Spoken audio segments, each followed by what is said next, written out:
Halo, semangat pagi. Apa kabar Bapak Ibu dan rekan-rekan yang terkasih? Semoga karena kasih Allah, anugerah kesehatan dan kegembiraan senantiasa bersama kita dan keluarga kita di rumah. Bapak Ibu dan rekan-rekan yang terkasih di lingkungan Santo Antonius Maria Claret dan dimanapun Anda berada, kita memasuki pertemuan keempat aksi puasa pembangunan dengan tema Dengarkanlah Dia. Pada kesempatan kali ini kita akan melihat peristiwa transfigurasi, yakni penampakan kemuliaan Yesus di hadapan 3 muridnya, yakni Petrus, Yakobus, dan Yohanes ketika itu mereka berada di atas gunung.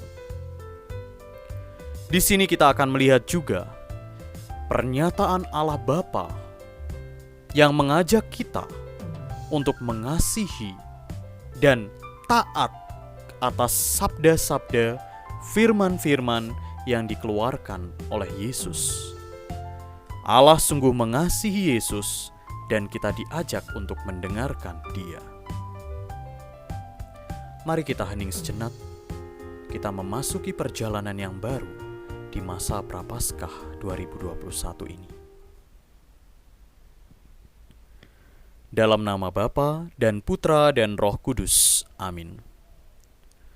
Bapa yang Maha Kasih, syukur kami haturkan kepadamu atas kemurahan-Mu, sehingga di masa Prapaskah ini kami masih dapat meneruskan perjalanan bersama Santo Petrus untuk lebih mengenal Yesus, Guru dan Tuhan kami.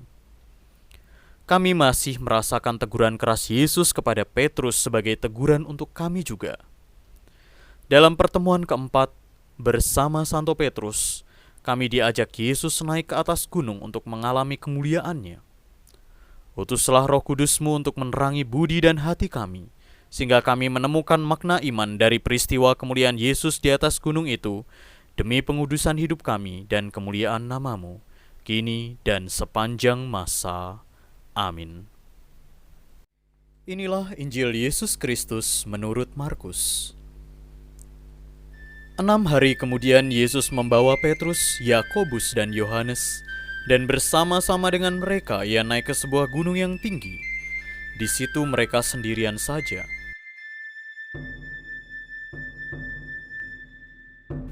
Lalu Yesus berubah rupa di depan mata mereka, dan pakaiannya sangat putih berkilat-kilat.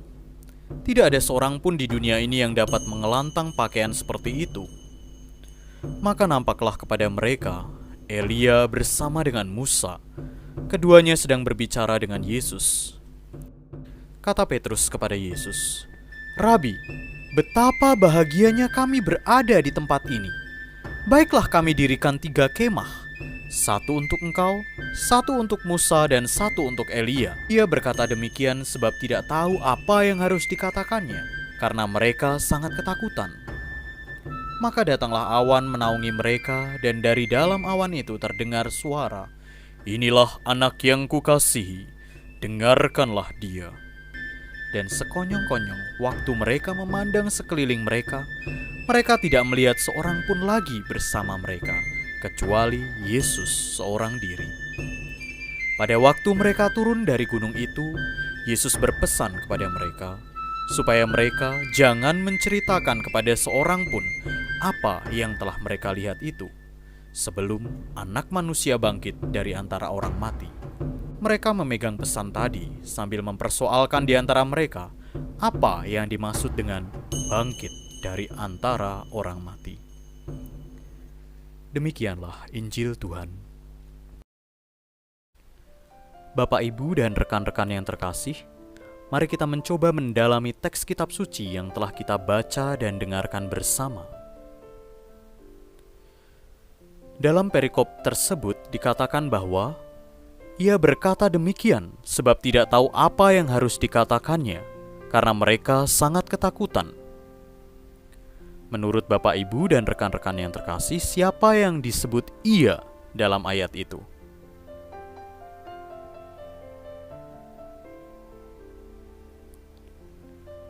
Menurut Bapak, Ibu, dan rekan-rekan, mengapa Yesus berpesan kepada 3 muridnya supaya mereka jangan menceritakan kepada siapapun apa yang mereka lihat.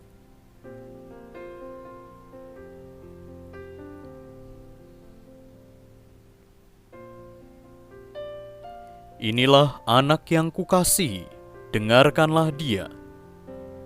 Apa yang Bapak Ibu pahami tentang suara tersebut?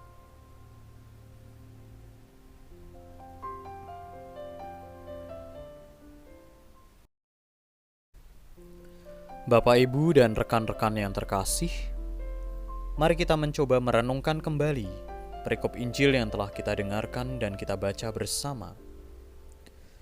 Sejauh ini perjalanan kita mengenal Yesus bersama Petrus dan para murid lainnya sudah melalui 3 kali pertemuan.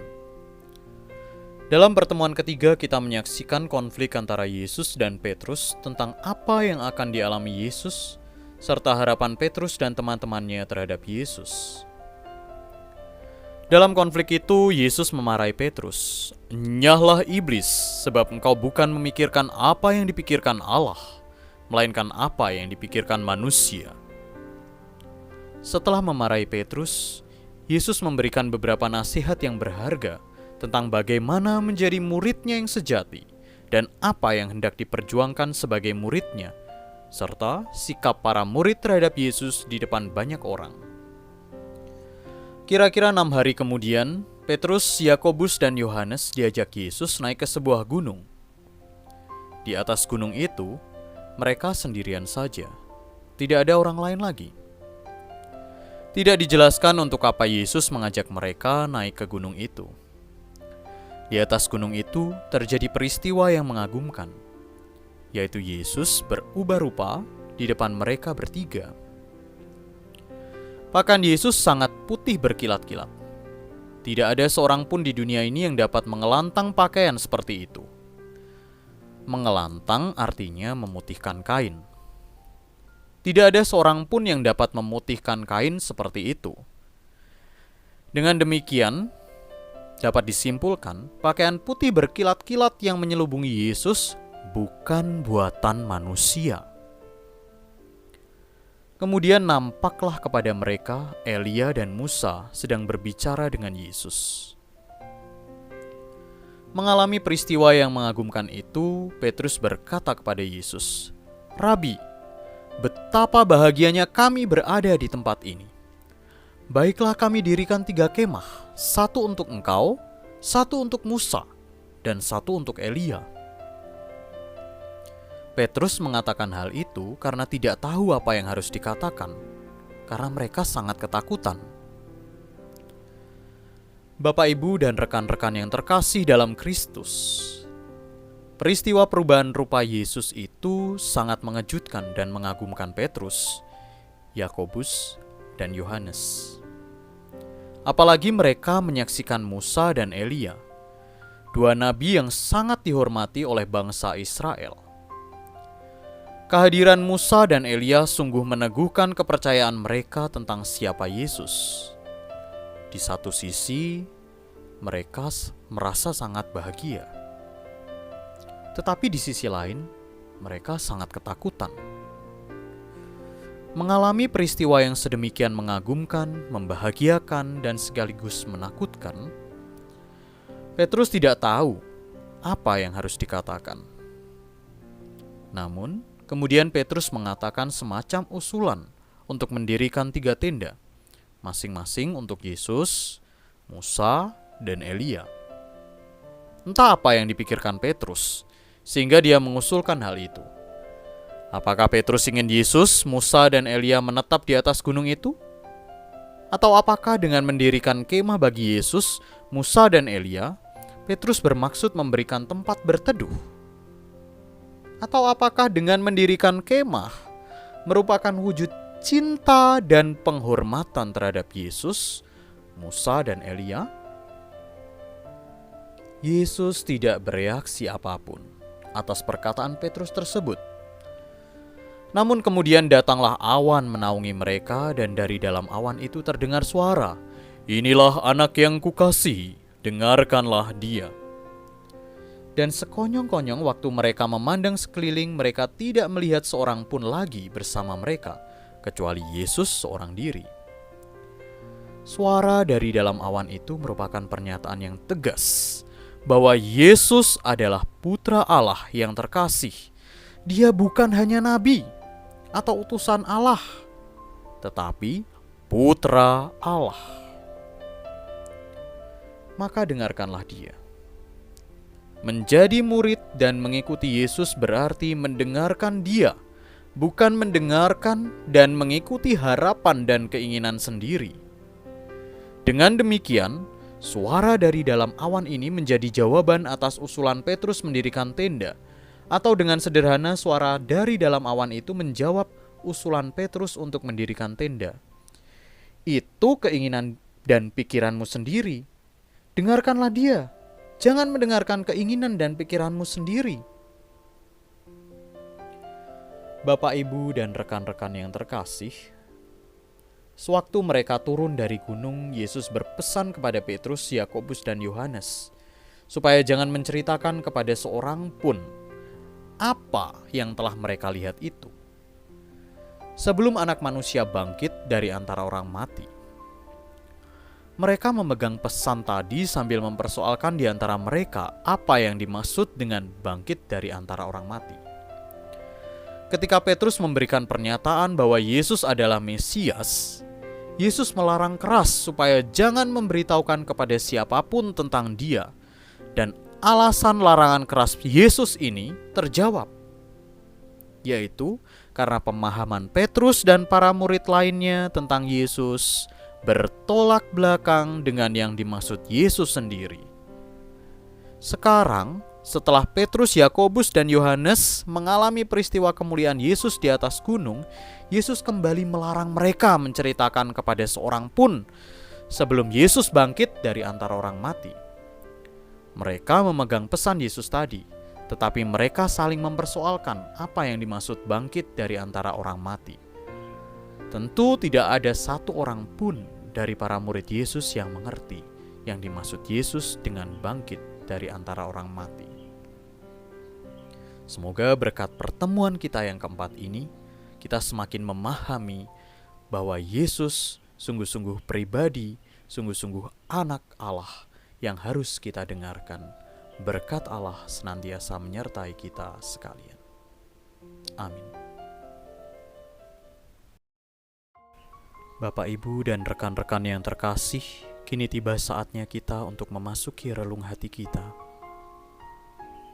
Kita melihat kembali, merefleksikan perjalanan kita mengikuti Yesus sebagai Guru dan Tuhan kita. Selama ini, sebagai murid-murid Yesus yang mengikuti Yesus, apa yang Anda lakukan untuk mendengarkan Yesus?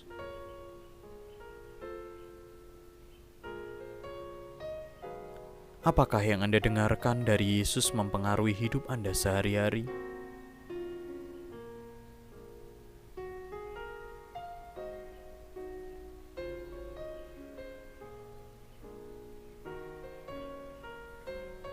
Dalam mendengarkan Yesus, apa saja hambatan yang Anda hadapi?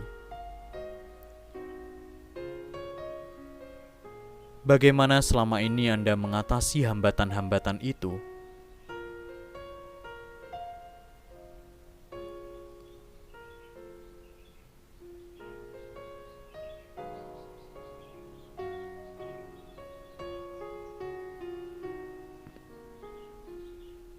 Dari sekian banyak sabda Yesus yang Anda dengarkan dalam berbagai kesempatan, apakah ada sabda yang paling berkesan bagi Anda? Coba katakan sabda Yesus itu dengan bahasa Anda sendiri.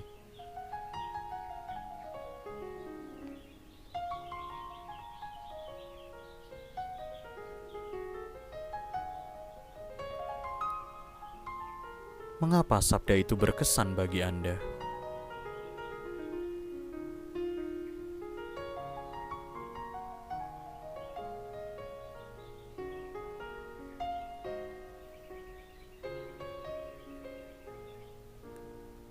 Jika Anda punya waktu dan bersedia, Cobalah baca ulang secara pelan-pelan teks-teks Injil dari pertemuan pertama sampai pertemuan keempat ini.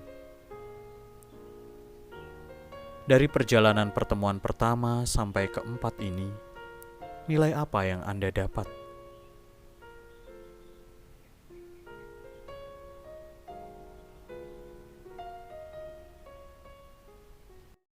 Marilah kita berdoa.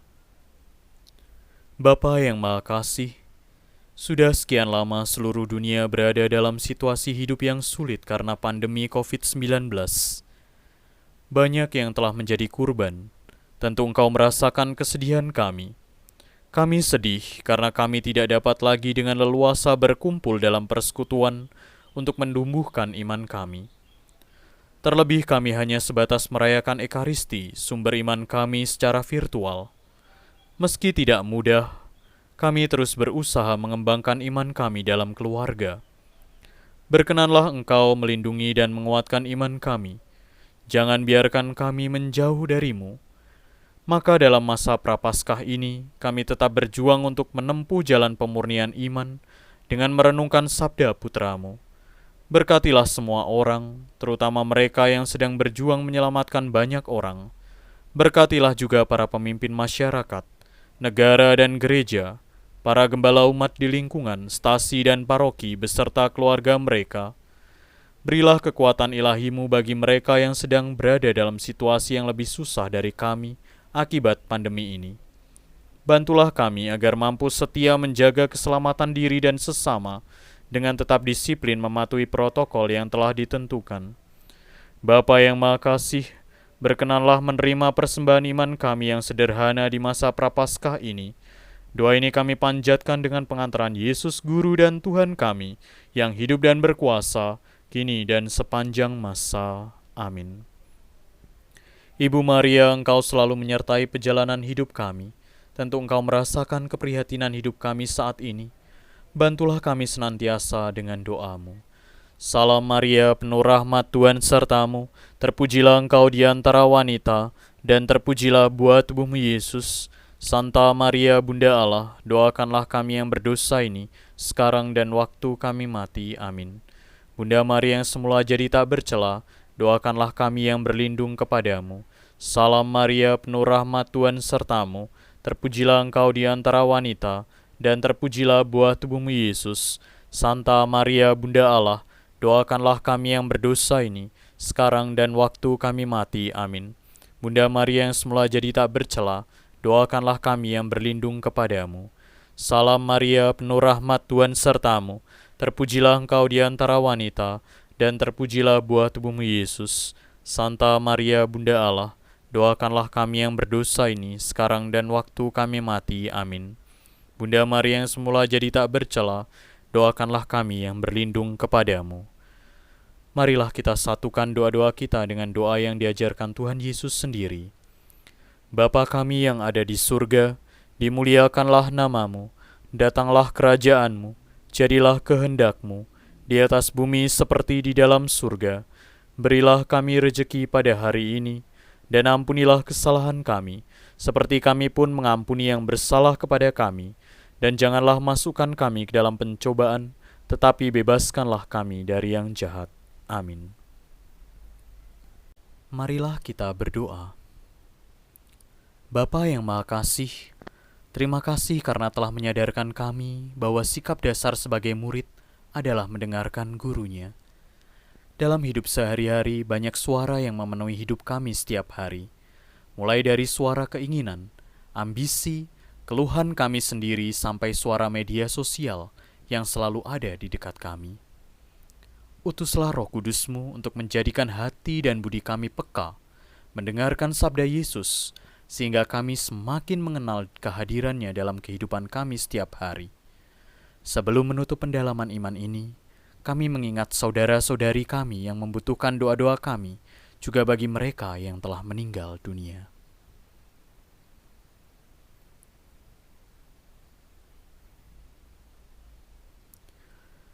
Jagalah dan lindungilah perjalanan hidup kami selanjutnya sebagai persekutuan murid-murid Kristus yang dewasa dalam iman, guyup, penuh pelayanan dan misioner. demi kemuliaan nama-Mu sepanjang segala masa. Amin.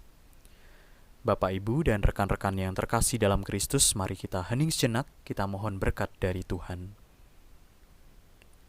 Semoga Tuhan beserta kita, sekarang dan selama-lamanya. Semoga kita sekalian dilimpahi berkat oleh Allah yang Maha Kuasa, Bapa dan Putra dan Roh Kudus. Amin. Saudara-saudari yang terkasih, dengan ini pertemuan pendalaman iman APP yang keempat sudah selesai. Syukur kepada Allah. Marilah kita pergi, kita diutus. Amin. Terima kasih Bapak, Ibu, dan rekan-rekan yang terkasih. Sampai jumpa di pertemuan pendalaman iman APP selanjutnya. Tuhan Yesus memberkati kita dan keluarga kita.